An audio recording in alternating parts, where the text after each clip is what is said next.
I had to get out of Jerusalem. I needed to get away from all this talk about Jesus. On every street corner, every trader's stall, in the temple courts, every person who was there for the Passover, all they wanted to talk about was the latest Messiah who'd been humiliated and killed.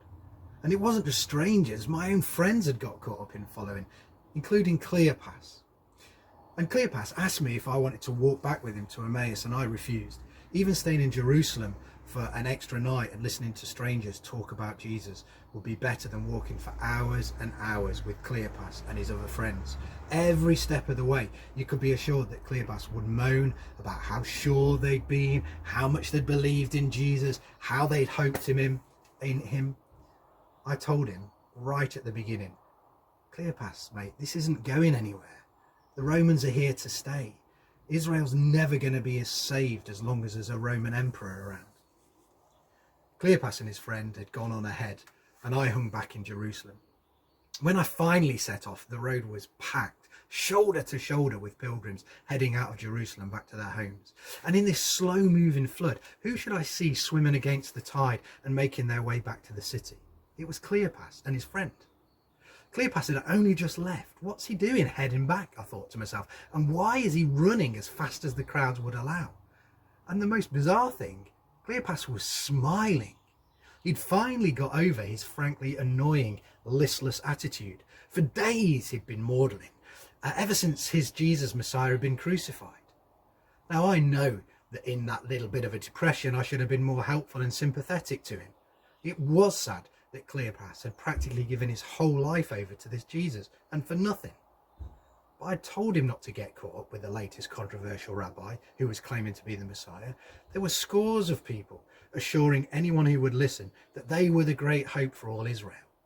What was it that made Jesus any different? Anyway, Cleopas is now running back to Jerusalem, and this time he's got this great big smile on his face like something has changed. I said to him, "You've cheered up, and where are you going?" And he said, "To Jerusalem."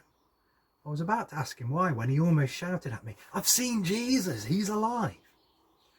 Well, you can imagine what I thought. Last time anyone had seen Jesus, he was hanging on a cross. People don't survive that kind of ordeal, especially not when some Roman soldier spears your side just to make sure you're dead. And I looked at Cleopas and I tried my best to look concerned, rather than give him a look that said he was going completely mad, which of course he was. "Cleopas, mate, it's over. He died." And Cleopas said, "He did die, but now he's alive." And then Cleopas launched into this long story of how he was walking back to Emmaus, and on the way this random stranger had started to walk with Cleopas and his friend. And this stranger knew that Cleopas and his friend were in a bad mood, and so he said to them, "Hey, what's up?" And Cleopas was excitedly telling me this story.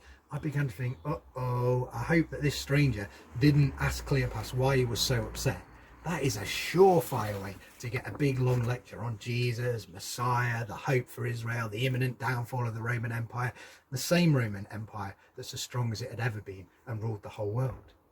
Anyway, as Cleopas continues, it turns out this is exactly what happened. The stranger, it gets this big long lecture, Jesus this, Jesus that, and then Cleopas said, and then Jesus died.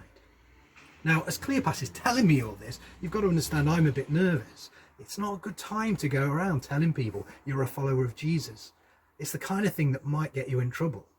I've kept quiet, and now I'm moving on. But Cleopas clearly didn't want to let go. And he also doesn't care that someone might report him to the Romans or to the temple authorities. And as the story of Cleopas and the stranger on the road continues, the stranger goes ahead and tells Cleopas and his friends that this Jesus dying was all part of the plan. Imagine that. Jesus gets nailed to the cross and we're supposed to think that was meant to happen, and that's the kind of thing that a Messiah should do. The stranger went on to talk about the scriptures, pointing out where it says the Messiah must die. And according to Cleopas, the stranger really knows his stuff, and it begins to make a lot of sense to Cleopas.